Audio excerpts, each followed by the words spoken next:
2016 онд Мьянмар улсын иргэн 24 настай Пян Най Дон Сингапур улсад айлд гэрийн туслахын ажил хийж байгаад тухайн айлын хүмүүст бүтэн жилийн турш задуулж, дарамтлуулж, тарчилсаар амнасаа алдсан.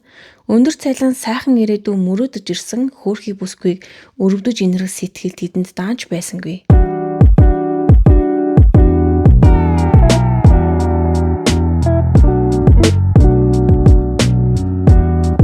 Пян Мьянмарын жижигхэн Димпи гэх тосгонд даруухан амьдралтай 10 хүүхэдтэй айлд төрөөд дөнгөж 4-5 орчим настай байхдаа эцэг эхээ алдаж хүүхдүүд бүгд өөрөө өөрсдийгөө авч явахаас өөр аргагүй болсон.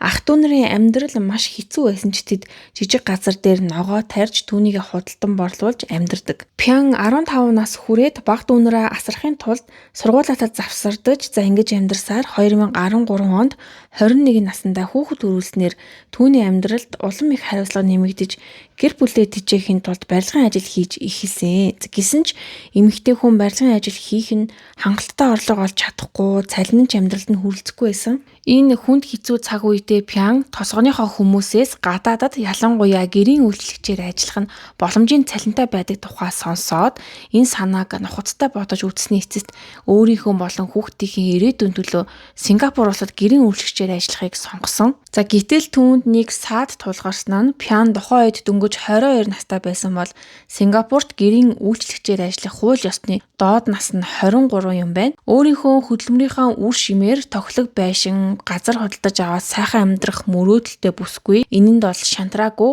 Зуучлагчдаа хахуул өгөөд баримт бичиг дээрх төрсөн оноо хуурамчаар өөрчлүүлээд өөрийгөө 23 настай болгосноор хууль ёсны ажиллах нөхцөлийг өөртөө бүрдүүлж бий болгож чадсан. Бусад олон гэрийн үйлчлэгчдийн нэгэн адил Пян Сингапурт ирснийхээ дараах эхний хэдэн өдрүүдийг хөдөлмөр зуршлалын агентлагийн ажлын байранд хуваарлагдахаа хүлээж өнгөрүүлээд эцэст нь Сингапурын Бишан дүүрэгт амьдардаг нэгэн гэр бүлд ажилд орсон. Тус гэр бүл нь эхнэр, нөхөр, эмээ болон 2 хүүхэдээс бүрдсэн 5 ам бүлтэй айл. Эхнэр нь 35 настай Гаятри Муругаян гэж дууддаг. За нөхөр нь бол Кевин Чэлвам хэмээх цагдаагийн ахлах ажилтан байсан. Анх Пян энэ айлд ажиллахаар ирэхдээ ихэд баяртай байсан ч гэсэн удалгүй энэ боломж нь түнд аимшигтай хар дарсан зүйл болж хувирна гэдгийг ойлгож эхэлсэн. Энэ гэр бүлд ажиллах нь Пянгийн хувьд бараг л 20 км амьдрахтай адилхан болж эхэлдэг. Зөвхөн заашгүй шаардлагатай үед гэрээс гарах боломжтой. Ихэнхдээ огт гардаггүй. Ойр орчмын бусад гэрийн үйлчлэгчдэн ч түүнийг маш хавархан хардаг. Хөршүүдийн нүдэнд Пян туранхай, дуу цөөнтэй, илдэг даруй охин мэт харагддаг. Түүний жинхэнэ байдалд нь анзаарч гүнзгий ярилцаж үзсэн хүн бараг байгаагүй. Иймээс түүний амьдралд ямар нэгэн буруу хүнд зүйл болж яхад нь хинж анзаараагүй. Ажиллаж байсан айлынх нь эзэгтэй Пянг бохир жигшмээр хүн мэтээр үзэж ажил хийхдээ хид хідэн маск давхарлан зүхийг тулгадаг байсан. За мөн Пянгийн гар утас хэрэглэхийг ч хатуу хорьсон. Эзэгтэн ээж болох Премагийн эмэгтэйч түүнийг доромжлох хүчирхийллийн нэг хэсэг болж Пянг зовоох үйлдэлүүдэд нь оролцдог болсон. Пянг хоолоо хурдан идэхгүй, за удаан идлээ гэх шалтгаанаар байнга загнана, гэр орныг нь өчүүхэн жөөсийгүү цэвэрлэх ёстой гэх зэргээр байнга өгүүлдэг. Хэрвээ жаахан ямар нэгэн алдаа гаргавал доромжуулж нэр хочоороо дуудуулна. За ийхүү хортой дарамттай ажлын орчин нь Пянг ажилд орсноос ердөө 5 сарын дараа буюу 2015 оны 10 дугаар сараас эхлээд бие махбодын хүчирхийлэл болж даамжирсан. Нүүрлүгээ алгадуулж цохиулах нь Пянгийн хувьд өдөр тутмын үзэгдэл болсон. Өчүүхэн жижиг алдааны төлөөч олон удаа нударгалж өшгөлдөг. Гэсэн ч би жижигтэй гэр бүлээ тийжих хариуцлагатай байсан Пян дуугүй төвчин зовсоор л исэн. Энэхүү бие махбод болон хил амаар доромжилсан хүчирхийлэл нь нотлох баримтгүй бол байгаагүй. За үнэн хэрэгтээ эдгээр бүх үйлдэл нь ажиллаж байсан айлынх нь нөхөр Кевин Чэлвамын гэртээ суйрлуулсан хяналтын камеруудад бичигдэж үлдсэн. Нэг удаа Кевин Пянг бейсболын зохиураар зодсон гэдгээ хүртэл хүлээн зөвшөөрсөн байдаг. Пян тухайн гэр бүлд ажилд орсноос хойш 10 сарын дараа л анх удаа эмнэлгийн үзлэгт орсон. Түүний бие дээрх хөхрөөлт, гэмтлийн талаар асуухад гэр бүлийнх нь түүнийг байнга бүдэрч ундаг. балхицангаасаа болж өөрийгөө гэмтээдэг их зэргээр тайлбарладаг. Гэрийн үйлчлэгчдийн ажлын нөхцөлийг хянах үүрэгтэй байгууллагаас тухайн айлд шалгалт, судалгаа явуулсан ч хачирхалтай нь ямар ч зөрчил илрүүлээгүй. Хэдийгээр асуудал гомдол гарч ийсэн ч Кевин хөдөлмөрийн яамнаас шинэ үйлчлэгч солих саналыг нь үргэлж татгалздаг. За энэ нь бол тухайн гэр бүл Пянг хувийн зорилгоор өөрсдийнх нь зодох, уураа гаргах хэрэгсэл мэт ашиглаж байсныг нь илтгэж байгаа. Бие махбодын хүчирхийллээс гадна Пянг хоол хүнсээрнч гэсэн хязгаарлаж ийсэн. Пянг өдөрт ердөө ганц цусам талах идэж ус уухыг нь л зөвшөөрдөг. Үүнийхээ улмаас Пянг хүнд хэлбэрийн тижээлийн дутагдалд ороод түүнээс гадна өдөрт хамгийн дээд тал нь 5 цаг унтуулдаг.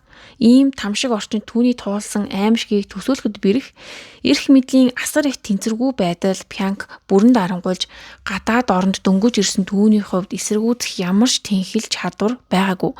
Заримдаа тэр Маямар дахь гэр бүл рүүгээ нууцаар уцтах боломж олддог гэсэн ч өөрийн зовлонгийн талаар хизээж гомддоггүй. 2016 оны 7 сарын 12-нд ажилд орсноосоо хойш бараг 1 жилийн дараа Пянг гэр бүлийнхэн рүүгээ залхаад ноцог буцах хүсэлтэй байгаагаа хэлсэн. За тэр яг жинхэнэ болоод байгаа үйл явдлыг бол нуугаад зүгээр л биеийн нөвцөө учраас тосгондоо очиж амармаар байна л гэж хэлсэн байдаг. За гэвч ажил олгогчд нь энэ дуудлагыг мэдээд Пянд маш их уурсан. Амархан яваад өгүүлэхгүй тулд түүнийг улам хэрцгий арга хэрэглэн цогтгаас нь сэргийлээд цонхны төмөр сараалжнаас уяагаар уяад шалан дээр унтуулж эхэлсэн. За гисэн ч зодуур тарчлан хүчирхийллээ огтонж зогсоогоогүй. Энэ хэрцгий байдал нь 12 хоногийн турш үргэлжилсэн. 7 сарын 25-нд Гаятри буюу тухайн айлын эзэгтэй болон түүний ээж Преманаар Пянг хүрхчнөөс нь хоол хулгайлсан гэж буруутгаад нийлж зодож игсэн. За гэтэл үнэндээ бол Пянг уяатай байгаа штэ. Тэд түүний үсийг нь зулгааж өшөглөж явах хооронд Пянг амин өршөөн гуйж уйлж исэн. 7 сарын 26-нд хамгийн хэрцгий хүчирхийлэл болсон өдөр. За яг юунаас олж эхэлсэн нь бол тодорхойгүй байгаа ч гэсэн өглөөний 5 цагт Гаятри Пянг зодож эхэлсэн. Хамаг хүчээрээ Пянгийн хүзүүн дээр нь гიშгээд үснээс нь чанга татан 2 удаа хүзүүг нь арагш нь маш хүчтэй гидэлгсэн. За энэ бүхэн хангалтгүй мэт Пянг ухаан алдаад ухаангүй байхад нь ч гэсэн Гаятри түүнийг боомсоор л байсан. Пянг ямар ч хариу үйлдэл үзүүлэхээ болныг нь анзаарсан ч гэсэн тэд эхэндээ зүгээр л сэрхийг хүсэхгүй жүжиглж ийн гэж үзээд үл тоомсорлоод орхисон. За харин өглөөний 7 цагийн орчимд Гаятригийн нөхөр ажилдаа явах гэж байх үедээ Пянг хөдөлгөөнгүй байгааг нь анзаараад сэргээхийг оролцсон ч гэсэн Пянг ямар ч хариу үйлдэл үзүүлээгүй. Олонний анхаарлыг татхаас зайлсхийхийн тулд тэд имлэгт хандаж гэрийн үржигч маань гал тогооны шалан дээр ухаан алдаад унсаан гэж хэлээд түргэн дуудаж дуудлага өгсөн. Эмнэлгээс эмч ирэхийг хүлээх хоорондоо тэд Пянг цэвэрхэн хувц өмсүүлээд уяаг нь тайлаад нотлох баримтуудыг нуун дарагдуулах гэж оролцсон. Эмч ирж үзлэг хийгээд дараа нь Пянг насарсан байна гэж хэлэхэд нь бол Гаятри болон Преманаар гайхсан дүр үзүүлж түрүүн Пянг хөдөлж исэн гэж худлаа ярьж эхэлсэн. За гисэн ч эмч цаг алдалгүй с ิจ гтэй байдлыг нь анзаараад түргэн тусламж болон цагдаад дуудлага өгсөн. Цагдаа нар өглөөний 11 цагт ирж хэргийн газрыг хамгаалтанд авч шалгалтын ажиллагааг эхлүүлсэн. За ингээд нэгэн өөрхийлөлтэй гэрийн үйлчлэгч эмэгтэй хүнд шарах сорвтойгоор бараг арга ясвалсан байдалтай насарсан байсан нь бол олон хүмүүс сэжигт хамгийн бол төрүүлэх нь ойлгомжтой. Пянгийн өхлийн шалтгаан нь хүчил төрөгчийн дутагдлаас үүдэлтэй тархины хүнд гэмтэл олон хүзүүний ноцтой бэртлээсэн. Шүүх шинжилгээг хийсэн эмч түүний биеэс 31 шинэ сорив 47 төрлийн гэмтэл илрүүлсэн. Мөн Пянг хүнд хэлбэрийн тижээлийн дутагдалд орж бараг өлсөлөнгийн байдалд хүрсэн байсныг нь онцолсон. Гаятригийн боомлолт нь Пянгийн тархинд очих хүчил төрөгчийг нь тасалдуулаад өхөлд шууд нөлөөлсөн болох нь ил болсон. За Пянг нас харах үедээ биеийн жингийнхээ 38%-ийг алдаад ердөө 24 кг болчихсон. Цагдаа нар баримтуудыг нь хялбархан нэгтгээд 7 сарын 27-ны 5 гарагт Гаятри болон Према нарыг баривчилсан. Баригдах үедээ тэд бол ямар ч эсэргүүцэл үзүүлээгүй. Маргааш нь Сингапурын улсын шүүхээс Гаятри болон Према нарыг 1-р зэргийн хүн амны хэрэгт буруутхан албан ёсоор ялдагдагчаар татсан. Харин Гайатри болон Према хоёр ямар ч сэтгэл хөдлөл үзүүлж гэмтчлээ илэрхийлээгүй. За үүний дараа хэрэгт холбогдох бүх баримтуудыг цуглуулах зорилгоор маш наривчилсан мөрдөн шалгах ажиллагааг эхлүүлсэн. За үүнд яллах болон өмгөөлөх талд ашиглагдах CCTV бичлэгүүд, гэрчийн мэдүүлэг, сэтгэл зүйн үнэлгээ шинжилгээнүүд бол багтана. 2020 оны 4-р сард Гайатри болон Према нарын сэтгэл зүйн үнэлгээ бүрэн дуусаад Гаятрид obsessive compulsive зан төрхийн эмгээг болон төрсний дараа сэтгэл готрол 2 онцлогдсон юм байна. За энэхүү онш нь түүний өдөр тутмын зан авираар нотлогдож исэн. За тухайлбал бэр ихчтэй үсээ шүршүүрийг нь бохирдуулахын тулд заавал шүршүүрийн малгай өмсөхийг шаардах, за гэр орноо хэтрүүлэн донтох шинжтэй цэвэрлэх зуршил зэргээр илэрчилсэн гэж дүгнсэн байна. За мөн төрсний дараа сэтгэл готрол нь Гаятригийн сэтгэл хөдлөлөө хянах чадвар алдагдахад нь нөлөөлсөн гэж бас үзсэн юм байна. Хэдийгээр сэтгэл готролтой хүмүүс хүчирхийлэл үйлдэлд байдаггүй ч Гаятригийн хувьд нойр дутуу байдал болон 2 дахь хүүхдээ асар их хариуцлага нь түүний тесрэмтгий уур хилэн өдөөсөн гэж үзсэн юм байна. За тэглээгээд төрсний дараах сэтгэл готролтой хүн амины хэрэг үйлдэгч болдог гэсэн үг огтхонч биш гэдгийг тодтогох нь зүйтэй. Сэтгцэн эмчийн шинжилгээний дүгнэлтийн дараа цаазаар авах ялаас насан туршид хорих ял эсвэл түүндэд дүүцэх хэмжээний хорих ялаар шийтгэгдэх боломжтой болж өөрчлөгдсөн. Мөрдөн шалгах явцад CCTV-ний бичлэгийг нь санаатаагаар нуун дарагдуулсан хэрэг нь ч бас илэрсэн. Кевин Пянг нас барсны дараа Премагийн тусламжтайгаар гэрийнхээ CCTV-ний системийг нь шууд салгаж аваад эрүүгийн мөрдөгчд гэрт нь камер байсан талаар асуухад бол 1 жилийн өмнө эвдэрчсэн байсан гэж худлаа мэдүүлэг өгөөд за тэгээд салгаж авсан камерыг нь эхлээд Према хадгалаад дараа нь Према өөрийнхөө бэрдээ өгөөд эцэст нь тухайн эмэгтэй нөхөр найздаа түр хадгалуулах байдлаар шилжүүлсэн.